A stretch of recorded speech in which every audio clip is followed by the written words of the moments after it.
there! First of all, real quick, thank you so much for checking out this new mini-series of mine. Welcome to Creative Angles. I'm here to give you a really quick summary of what this new mini-series is before we get started. So what you're looking at, or listening to more so, is a new mini-series where I interview different creatives about their roles in the creative industry, where they came from, what they do, their perspective on things, etc., with the perspective of inspiring and informing other creatives, or anyone who might be interested, really.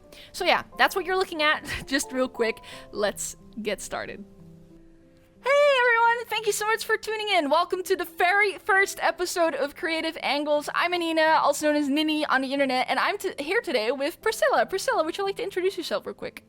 My name is Priscila Vertamatti. I also go by or PRIVER. I'm an animator at Pixar. I've been there for over 12 years now. I'm originally from Brazil. I came to the US in 2007, and I also do art on my free time. You guys may know my character Crowdcat. So I'm the creator of Crowdcat. You guys can go to crowdcat.com and discover all the things that I do. Yeah, excited to get started. Thanks, Ani, for doing this. Brad, thank you so much for being here. So you mentioned that you moved to the US and you're from Brazil.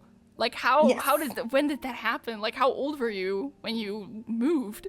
Yeah, so I came to the US, I think I was 18, 17. And I always wanted to be an animator, wanted to be an artist. And I was 100% sure that I wanted to do this in life, and also very blessed to have parents that have supported me in this dream. And also it was an affordable dream. Also, it was something important to think about too. And then I came here to the US to pursue this career as an animator. And then I got my BFA at the Academy of Art in San Francisco. Oh, wow. And I graduated and got the Pixar internship in 2012. Before that, I did a Disney internship. They have a summer program for students. Oh. So that was amazing. And then Pixar was hiring after the internship, and I got to stay ever since. Oh wow! My first movie was Monsters University. Oh my goodness! that is a throwback. Whoa. I know, gosh. So you went to the what is the original name again? Like Academy of Arts? Yes, Academy of Art University. So right. That's the school I went to. I thought they were a really good school. Sometimes people criticize them because they own a lot of buildings in San Francisco. And but I think what was really successful as a school is that they teach you not only animation but everything in art, all the figure drawing and anatomy, and you can do fine art and painting, sculpture. You can learn other kinds of arts if you want to do architecture on the side, to kind of explore. So basically they teach you to be they believe what the masters believed, which is the Renaissance masters, which is you can only be an artist if you're a complete person. So I thought that was a really cool concept, that you kind of embrace yourself with all kinds of inspiration and arts, and that makes you the best artist you can be. Oh, that's super neat. Wow. And I also heard that a great asset is the fact that they, have so many connections, right? So you have a bunch of guests, artists and stuff, animators coming over. Did you notice that the pricing for education has gone up over the years, or has it stayed? Yes. Yes, the pricing and the price of the dollar too compared to our currency. I don't even know if I would be able, if I was going to school today, I don't know if I'll be able to afford it. It was already expensive back then, very expensive. The cost of living in the Bay Area is extremely expensive. Yeah, I can imagine. There's a lot of taxes too. But yeah, I think that's definitely a topic that's been on everyone's mind. How ridiculously crazy expensive education has been, and it shouldn't be that way. Yeah, I was about to say, does the quality of the education even actually increase based on the price increases, or You know, like what is the motivation even that it would go up so much? Gosh, I mean, I think it's because they can, right? They just kind of like the good old, if I can charge more, I will. And then they, talk about inflation and whatnot. But we all know that it went up way, way more than inflation, like the cost of education. I mean, that's why this whole conversation is happening. I know there's a lot of like, I don't know how it is in Europe, but here in the US, there's like predatory practices with these student loans, and, they charge a crazy amount of interest, and it shouldn't be that way. Like, even for private schools, I mean, I understand that that they have costs to run, but I mean, it should be more affordable. Yeah, it is over here. We used to have no interest fee for student debt, but it went from a 0 to 2.5, I think, which I imagine for Americans that's like, what are you even talking about? But here it's a big topic. So yeah, it's definitely like, personally, I don't understand it, because it's like, why would you punish people for learning? But I imagine it's a topic everywhere, for sure. Would you say that, like, because like you said, there's probably a lot of people now that want to learn these things, they want to go to art schools and whatnot, but then they can't afford it. Would you say that like kills their ability to like even make it into the industry? No, I wouldn't say so. I mean, especially in animation and art, I mean, especially nowadays, there's so many resources online, like we were talking earlier about like the, back in my day, I mean, our inspiration was just like, oh, I found this magazine that has like a Photoshop tutorial, and I had like one friend in high school that loved to draw as well, and like, everyone else didn't care about art, and nowadays it's so easy to connect, and like there's so many tutorials, and the online schools, there's like Animation Mentor and Anim Collaborative and like Anim School, like I don't even know all the names of them. iAnimate. So there's like, and I mean, you don't need a diploma to work in this industry, because at the end of the day, all they care about is the quality of your work. Yeah, like if you apply somewhere, do they check your like degrees and stuff very thoroughly, or is it very much a portfolio thing? Oh, it's very much a portfolio thing. Like, I don't think anyone ever asked to see what grades I got. No, like, it doesn't matter, because the work speaks for itself, right? So, but I will say that it matters in other areas. For example, like when I went to get my visa, because I came here on a student visa, and then later I went to get the H-1B, which is a worker's visa, and that definitely played a part. That you need a BFA at least to do that, and to get like the green card, which is your permanent residency, which I got now. Right. So, and I think if they really are like, oh, we can't choose between these two artists, like to hire.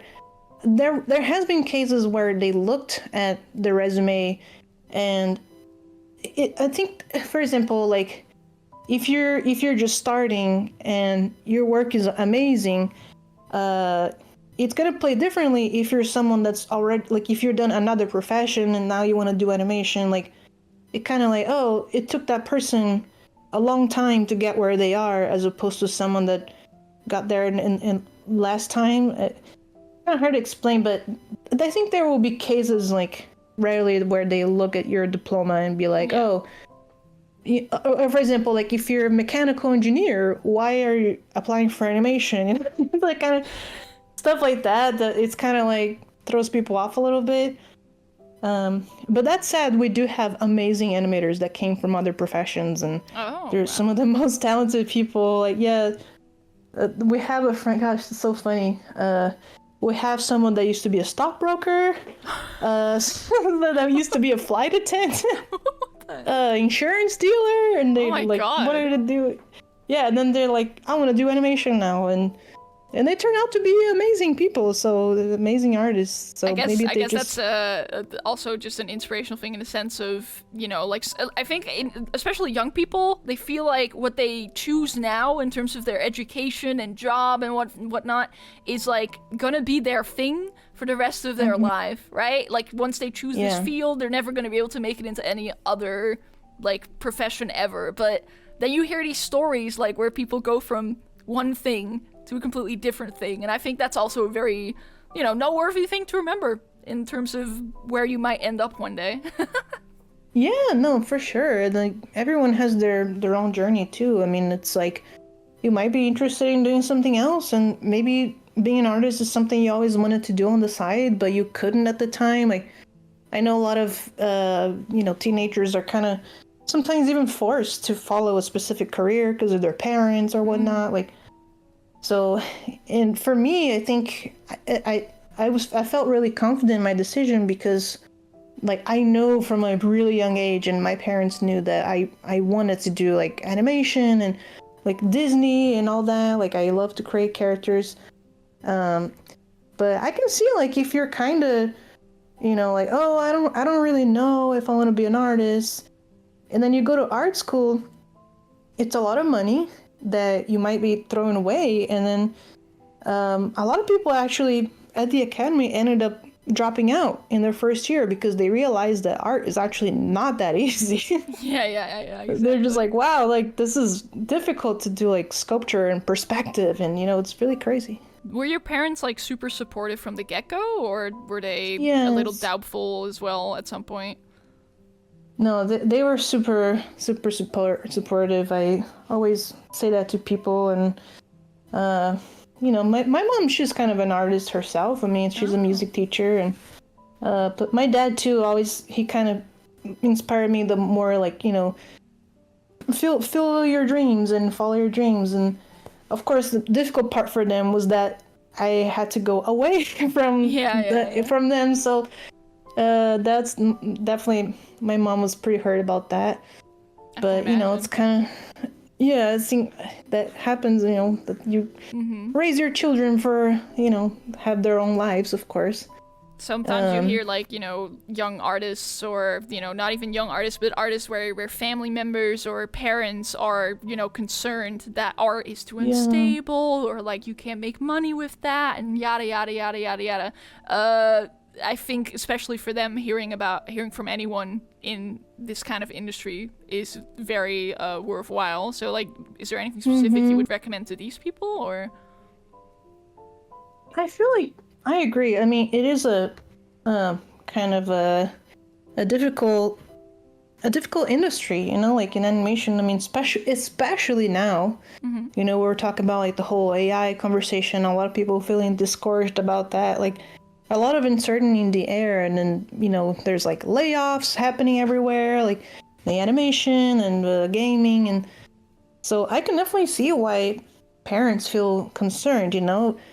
I think one thing would be to look at, like what's something unique that you can bring to the industry, because if you're just gonna be like, oh, I'm just gonna animate some characters, like I don't know, I mean, it's important to know like what motivate, like why do you want to be an artist? Right. Like what inspires you to be an artist? What are you gonna bring to the world? Like we were talking earlier about like Crowdcat and Nini the Pony. Like I feel like we're bringing something to the world that's like you're making people happy, and it's inspiring other people, and it's unique. It's something we created, and if it's fulfilling for us, it's difficult to do it on our free time, like Yeah, exactly. but we still do it, right? It's also, I think, very interesting with just any job field, honestly, that there's so many positions that you just never knew existed, right? And like you as a kid, you learn about, oh, I want to be a nurse, I want to be a firefighter or whatever, and then as you grow older, you hear about these things and you just raise an eyebrow, like, that's a job, and then in the animation field, you have people dedicated to like background art, for example. Like that's one of those things you wouldn't even think about, but that could definitely be something to specialize in, I think. I think that's a really good point. I see a lot of people, they want to, all they want to do is just animation. You know, they just want to animate characters. And like within animation, there's so many jobs you could do, right? Like, I mean, even in the production side, you know, if you're more like a person that wants to organize and do budgeting or helping people, like it's definitely a possibility too. And it's important to keep a open mind on the stuff. And yeah. And you've been on the internet for quite a while. Like, Oh yeah. what did you say? What was the year? So I remember like my brother showing me YouTube for the first time. He was like, "Hey, Pri, like look at this thing. It's like people post like home videos and stuff, and it's like it was so funny, but it's so different. It was definitely unique. You know, of course, a lot of people started posting animation there, and then I inspired me to post my video in 2009 with the 2008 first, and then 9 with the Cow versus Caramel dancing. That one got a lot of views, and you know, sadly, I started working at sadly, quote unquote, sadly, I started working at Pixar, and then took a break for a while. But yeah, and then I remember Facebook. You know, like I was in college, and then people were like, "Hey, like look at this thing called Facebook." You know, you needed like an invitation to come in, or Oh my goodness. like, of course, there was other websites too. Like, there's Orkut, and then there's AOL. You know, all this other stuff. But, yeah, it's back really when, crazy. Huh? when YouTube's thing was still broadcast yourself, like the back in the day. Broadcast, yeah. And now, Yeah, it was not owned by Google. It's like when you look, for example, something I noticed, for example, on Twitter, right, or X as it's called now. You will see people posting their portfolios, right? Like professional animation design portfolios on this social media platform. Like, do you notice that that's like a big change in people putting themselves out there? Like that people get discovered more through the internet compared to just showing up? Absolutely. Oh my God. Like, social media has definitely helped artists in that way to like get the, you know, get inspiration from others and also put your work out there to be discovered. Like we literally have artists at Pixar that were hired because of someone saw their work on Instagram, right? Oh wow. Yeah, that's literally something that happened. A friend of mine actually, Dean Heason, Angus, the director of Lightyear, saw his work and he's amazing. Like this guy's like insanely good, and then it's like, oh, I want him to work on our movie. And so all kinds of things can happen. Right. And it, you know, back then, I mean, there was not much you could, like, you can go to like conventions, I guess. You could show your work in school. Right. Gosh, you would really network in person more so, I imagine. Yeah. Yeah, it was a lot more limited for sure. And then of course you have the whole indie scene now that's like absolutely blooming with people funding projects through Kickstarter, and like you have these projects like the Digital Circus getting millions of views. So yes. That's oh my God. like I feel for young people especially to broaden your horizons to these digital projects could be very worthwhile, even for portfolio material as well. Oh, absolutely, yeah. And I think we were talking earlier too about like how a lot of the success of the indie animation is also a rejection of like how corporate animation has become, right? Like people are really tired of like the CG remakes and like all those movies that they're not really putting much, you know, passion into it. People want these projects that come from the heart, right? Like yeah, exactly. And, you know, I think YouTube, thankfully, is a great place for that because it has all the range. I mean, even TikTok. I mean, TikTok has a crazy reach. You know, you can show your work to a lot of people. And, you know, now Instagram too. And so that's a lot of possibilities out there to get discovered and network and yeah, really amazing. It's inspiring to see what people are doing out there. Right, because you also have like your personal projects on YouTube and other social media platforms next to your job, right? So, for Yeah. example, because you essentially have like double like your hobby is creative and then your job is also creative. But like, for example, if someone has a very uncreative quote unquote job, but they still have a very creative like side project, like I can imagine some of them might feel maybe discouraged that they didn't make it into the, you know, like the industry or whatever. But I think they still, like, a lot of these projects still inspire people or, you know, like bring people together and things like that. So that's, I think that's an amazing thing of the internet nowadays. And also with, you know, your, like, personal project, like Crowcat, I feel like I always mispronounce it, but... Yeah, no, that was correct. Okay, like how that's brought so many young creatives, you know, together to share ideas, get inspired. Like I think that's amazing, because like you could have just been you know, like the Pixar animator and be kind of quiet on the internet and it would still be a whole thing, but now you have these two things with very different inspiring purposes, right? So that's I know. I think that's pretty incredible that people like you also get the opportunity to do those things at the same time.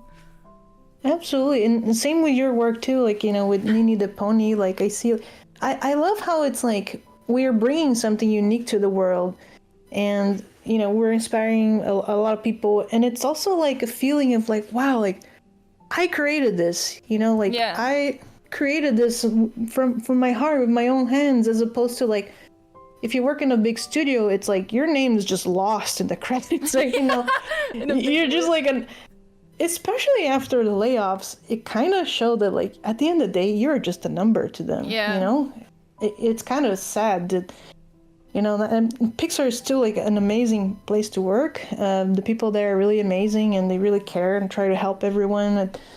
But you know, I try to tell people that like, you know, like yeah, it's amazing they got that experience working in a big studio, but like then you're gonna be working for a corporation, you know, that all they care about is their stock price, and you know they're not gonna think twice about cutting you off, and so it's really important to remember that you have your own stuff as an artist. Like, you know, you are more that like, you know, working in like a prestigious studios or something. Yeah, like you have to take care of your creative battery as well, in a sense. Yes. Because, doing creative work doesn't keep your battery charged necessarily, I can imagine. I totally agree. People ask me all the time, it's like, oh, like, what do you do with art block? You know, like all that. And I always tell them, like, the first thing I gotta do is just stop creating. Yeah. If you're just trying so hard to create, like, your battery does run out, and then you have to do something other than art.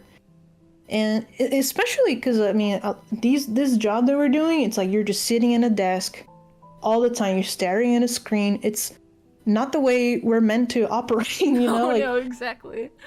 So have you noticed, like, creative pain. burnout, like, in your team, like, often, or...?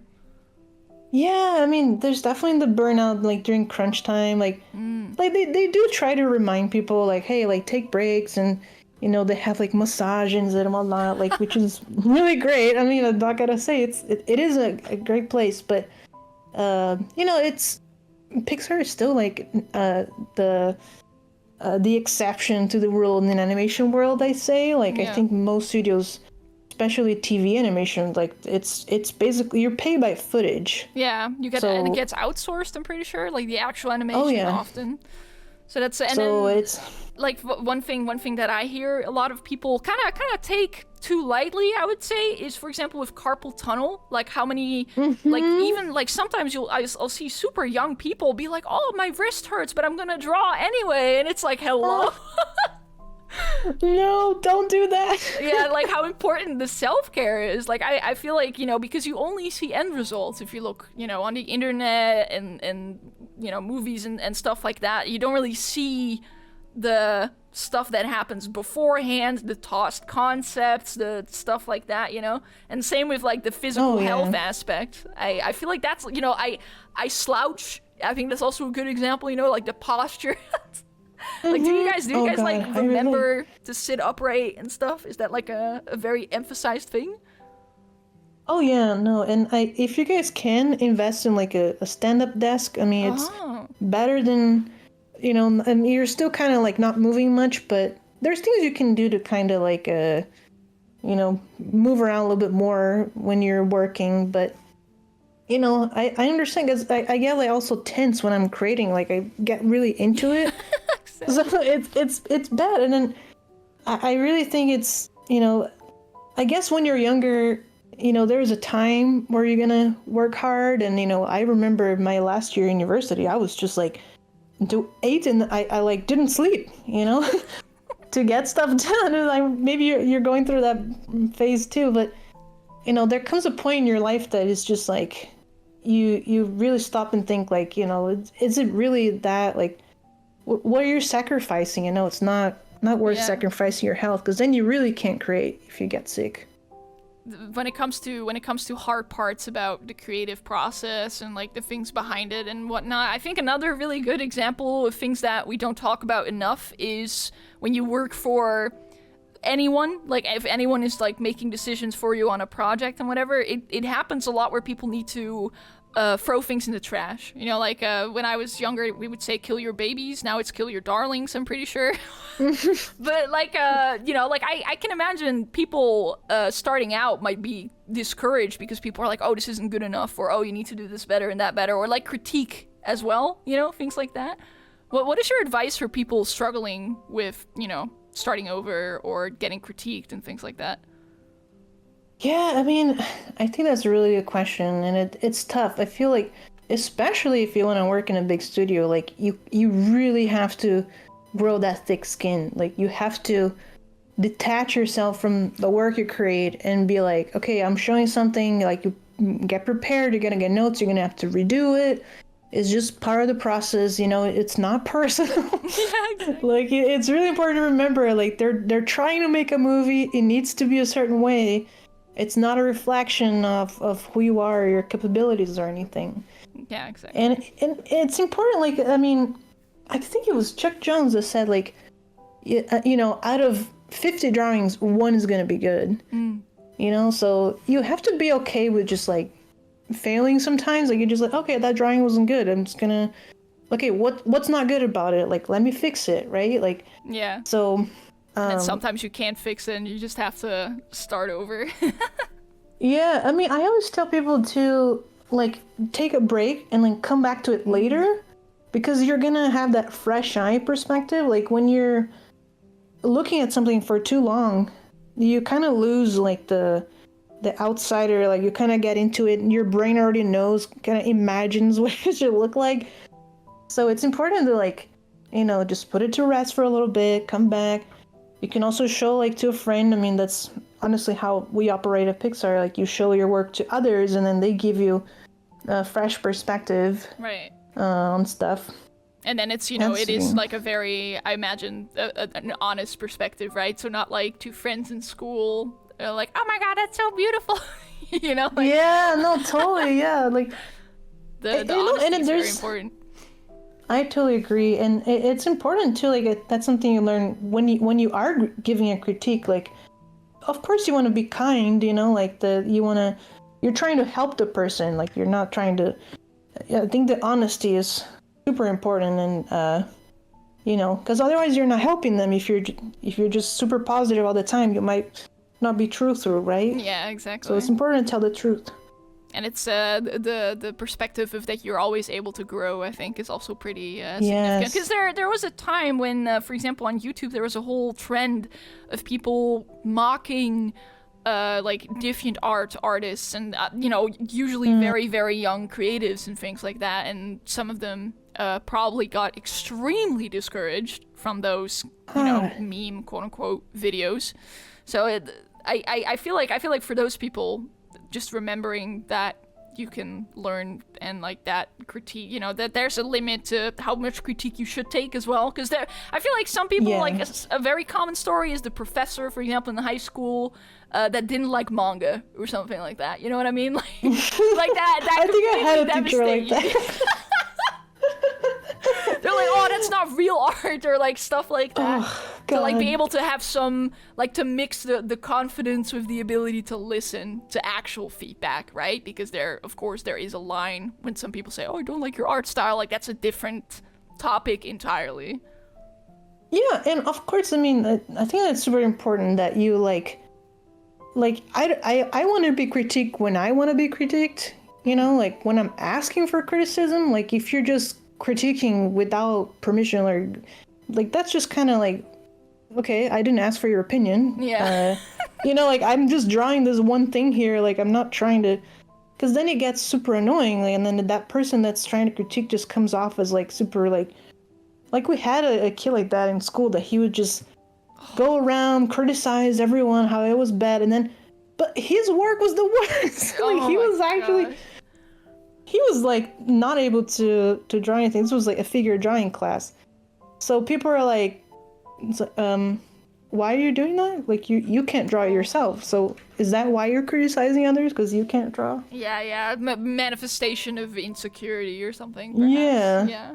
seriously. And then, so, moving on to the topic of nowadays, there's a lot happening right now. I think the elephant in the room is very obvious in that sense. The AI elephant, so to speak. Have you noticed, like, the rise of AI very much in your field right now? Yeah, I feel like definitely with the concept art. I mean, I feel like it's definitely, making an impact there.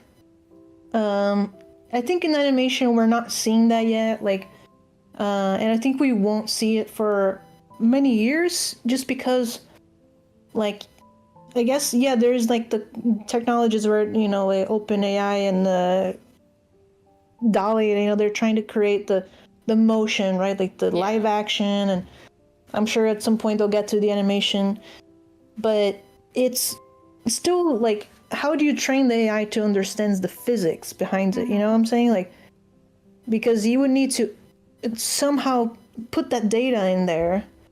And I don't know if you would use mocap or something. Like, you would have to teach the AI how a body moves. Yeah. Is it going forwards? Is it going backwards? Like, why is this part moving? I think there's a lot of people who think that once it starts moving, that it's animation, Yeah.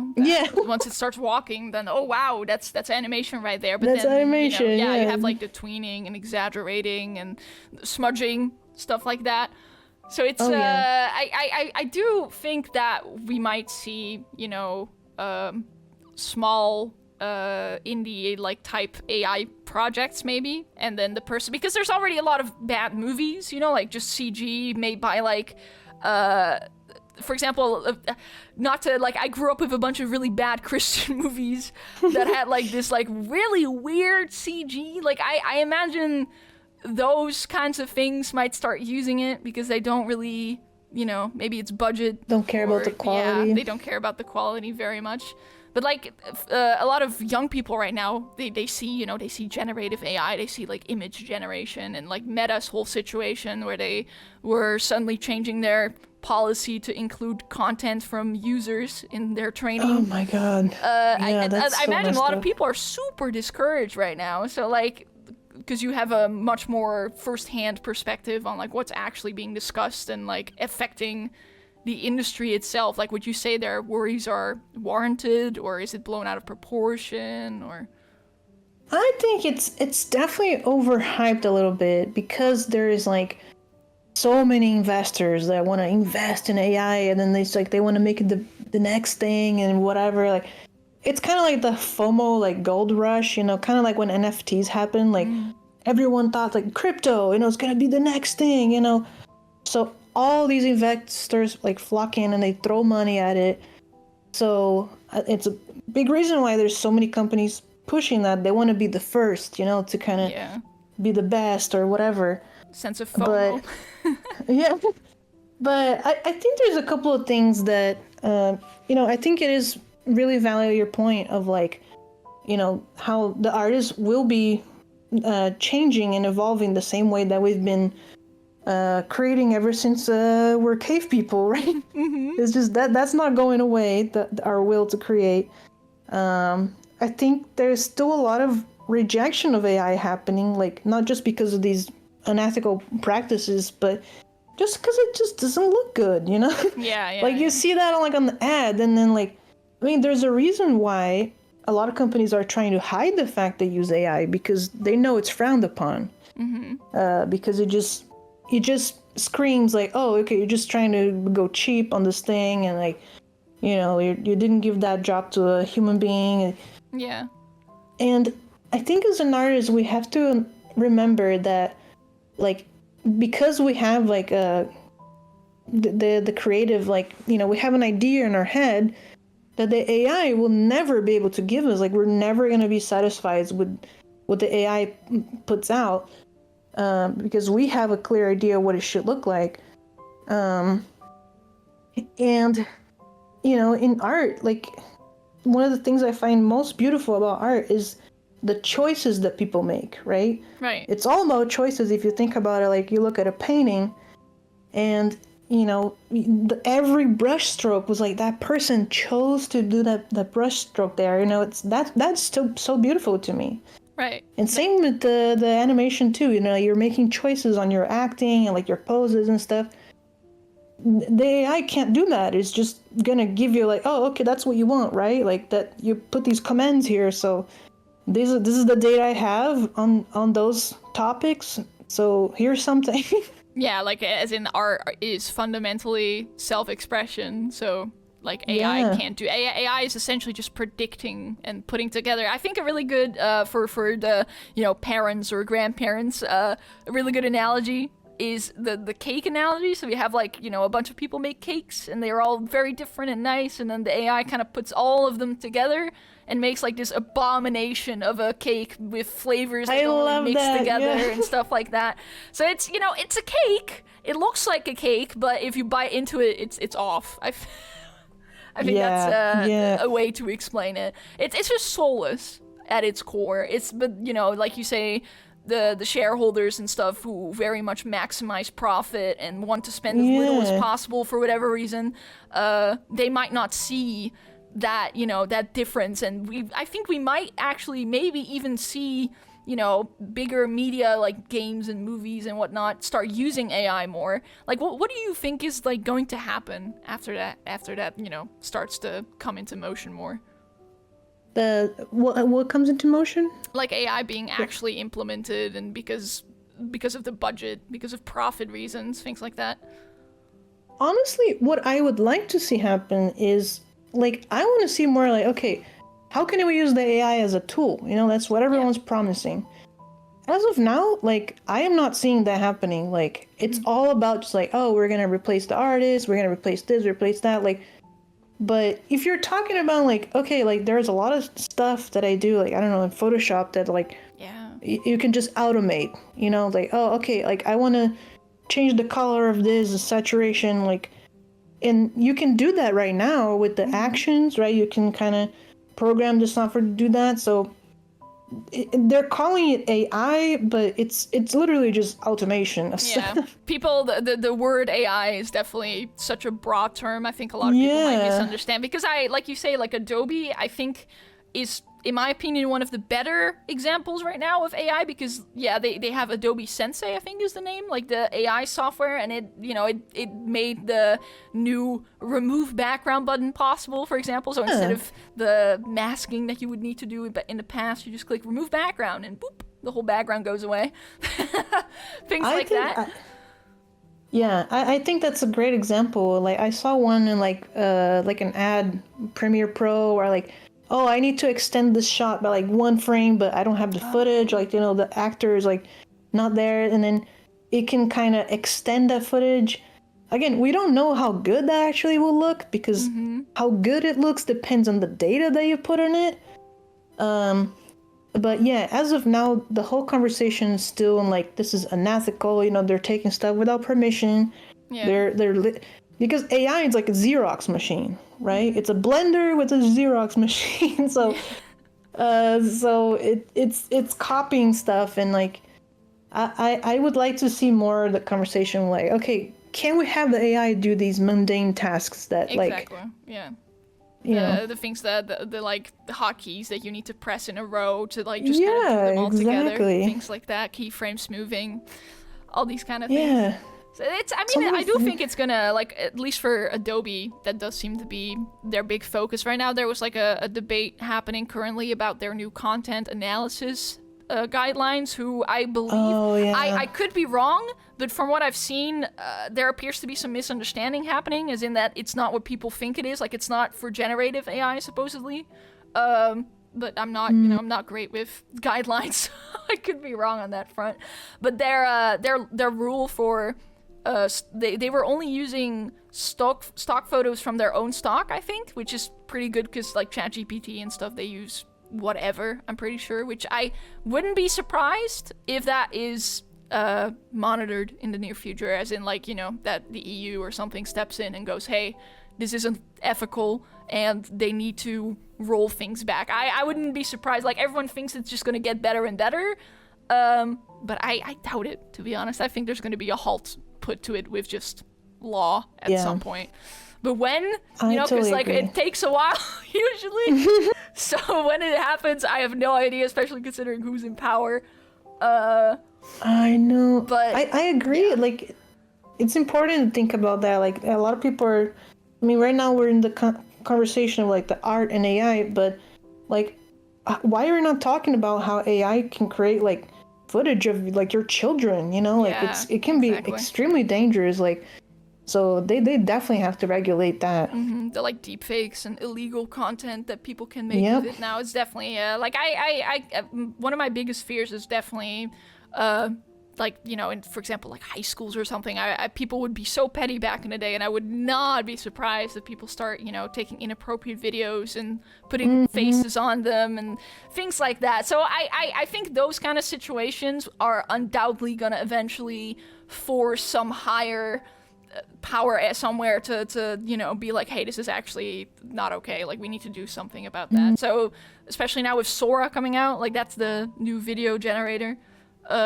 And the voice too, just like voices. Someone as well. We can just type something and then make it sound like this person. Like it's very dangerous. It's very like we talk about visual art a lot, like illustrators, but there's also a lot of fear among voice actors for being replaced by these computer generated voices and stuff. So it's identity theft is a very scary idea to think about. So it's exactly. It's very scary right now, and just like with NFTs, like you said, it's a bit of a hype almost. Yeah. So that died down pretty fast. Yeah, exactly. I'm not too worried in that sense. Yeah, I totally agree. I hope we can find its thing and actually help people, like they're saying it's going to help people. But like the tool that it should have been from the start, 100%. Yeah. I mean, someone also mentioned that, like you said, like it needs to train on things, right? But eventually it may run out of things to train on and like start training on its own stuff. I wouldn't know. I don't know what would happen then, but some people speculate that that's actually going to make it worse because of, poor examples or something like that. But again, not an expert, but that we'll have to see where that leads as well, like the training data, like that it can use. There's definitely a limit in that sense. Yeah, absolutely. I think they already know like when it's gonna run out of data, like, and especially if there's a lot of pushback continuing with like, okay, you can't take this data, like, you can't take people's personal pictures, like of your family or something. Like, that's just ridiculous that's even being discussed. Like with Meta wants to like snoop in your stuff and like the archives, like like. The argument is like, oh, it's it's public, which is, it's not. Like, they can't just take stuff and do whatever they want with it. But let's say for the sake of arguments, like, right now they're discussing actually going into people's account and, like, taking that too, because they're trying every possible data they can get. Yeah. And that's just wrong. It's super unethical. Yeah, it's bound to run into a wall eventually. Yeah. Have you noticed in your like crowd community that people are really worried about this, or? Yeah. Oh my God. I posted a thing like after the Pixar layoffs. I still am like really devastated about that. Like, we lost a lot of amazing people that really deserve to be there. And I made a comment about the AI because like, to me, like, not that the AI was a reason of the layoffs. It was totally unrelated. Like, it's in the news. Like, they talk about the Disney Plus stuff. Yeah. But it's definitely part of it because the AI and the corporations are like teaming up, to kind of cheapen stuff and like make it as cheap as possible at all costs, even if that means stealing stuff. And like 99% of the comments was just like young artists really discouraged and really sad, and that really broke my heart. That's like, like imagine being an artist back then. Like, I mean, we had a different journey, but I can imagine how it must be like devastating. It's like, what's the point of creating if the AI is just going to create for us, And Yeah. I mean, I hope people continue to create and not be discouraged by this, because I do agree that it's going to hit a wall eventually. Yeah, and of course it never replaces the like need for self-expression, because that's where art originally comes from, I would say. Exactly. And we also got to talk about like how like they already stated that the AI art, quote unquote, can't be copywritten. And that's going to be a big problem for companies, like especially Disney, right? Like they would have to write their own AI with their own content, because if they can't own the picture, they're not interested. Yeah, exactly. So that's kind of like, oh, you're going to put that in an art book, but it's not yours. So whose is it, right? That opens a loophole. Oof. Right? Like, what would you say to like those specific, like, like digital artists and stuff, or even photographers, like just regular illustrators and stuff who are discouraged right now? Like, would you give them what kind of word of advice would you give them? I mean, I first would remind them of like how throughout the world and human civilization, there's always been a thing happening in our culture. Like a new tool comes in, people freak out, and then eventually the artists reinvent themselves. Like you can see that throughout, like how, like look up how like modern art came to exist, or how like after photography, artists started to draw less realistic and do something more cartoony. Like people are always going to find a way to express ourselves and be artists, because it's in our nature. There's no way you can take that away. Yeah, absolutely. And I think it's important, like, with the work we're doing too, with like Nini the Pony and then Kraukat, like it's important to try and create something that is unique for the world, that is your true expression, like, and you can make someone's day, you can make people happy. You're just telling stories and try to create something good in this world. Yeah. So something fun that'll make people happy. So whatever makes you feel good. Yeah, exactly. Like I think it's important to remember like why you are doing this, like what inspires you to be an artist. So I don't want to say like don't worry about the AI, but at the same time, don't worry about the AI, because history will continue to happen, and there's still a lot of this legal stuff too that's gonna get in the way. So it's important to not give up. Yeah, true art, artistic self-expression will always persevere, I guess. Absolutely, yeah. Well, we've been talking for about 50 minutes. Goodness gracious. I wanted to thank you again for coming, for doing this little interview Thank thingy. you. Those are really good questions, by the way. Really good. If you're here listening now, this is the first episode. I'm hoping to do a few more with other, like, very, very different but equally inspiring artists. And for now, though, thank you so much again, Pri, and thank you for listening. Thank you, Annie. Thank you, and congratulations again on your amazing success. Thank you. I always look forward to your stuff. It's so cute. That's so sweet. I love to see all the commissions too. Like everything you do, it's amazing. So thank you for being inspiration for us too. Oh, you're too kind. Well, guys, thank you so much again, and I will see you in the next one. Bye!